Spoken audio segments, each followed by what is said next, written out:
السلام عليكم، مرحبا بكم في القناة ديالكم انستنت فوت اش دي.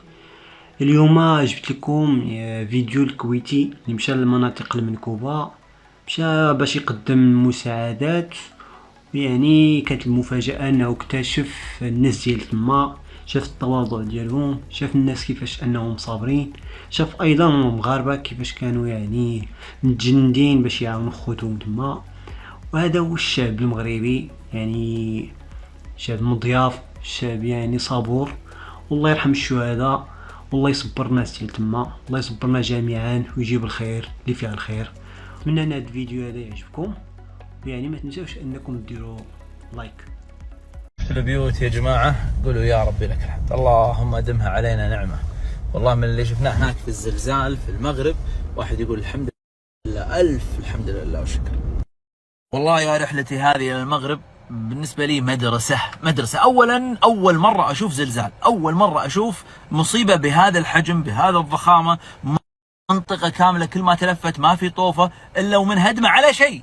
يعني مو منهدمة أما في وفيات تحت أو في بهايمهم وأعز ما يملكون من أموال من أثاث من شغلهم داخل ومو قادرين يوصلها. والدفان لما تقول 3-4 طوابق ومو بيت واحد كل البيوت، فيصير كل ثروتهم مدفونة 4-5 أمتار تحت.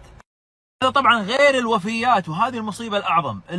يعني في واحدة من القرى زرتها ما في بيت، ما في بيت واحد إلا وفي متوفي 1 أو 2 أو 3 أو شفتوها يمكن واحدة منهم 14 حالة وفاة من أقربائها، خواتها 2 وعيال أخوانها وعيال خواتها راحوا كلهم.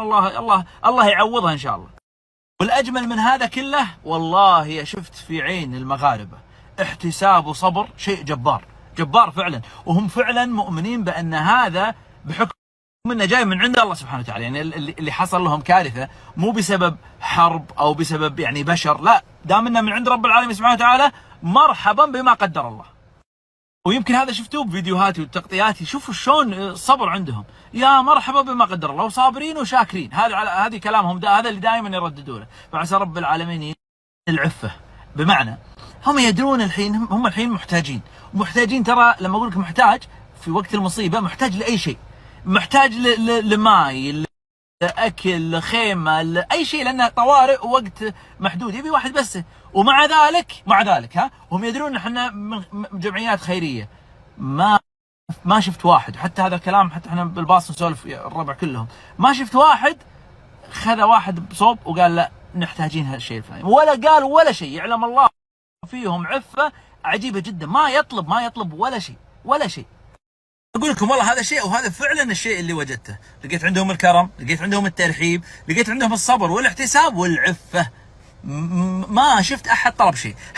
حتى أنا يعني أنا أقول لكم صراحة أن بعض الأشخاص مو أطلع معاه أو فوق الركام وروح واصل بيته وكون أنا وياه بروحنا، قد يكون تقول والله ما في أحد، فهو ممكن يقول لي محتاجين ترى شيء فلاني، أو يعني مثل ما تقول بيني وبينه أنا بس.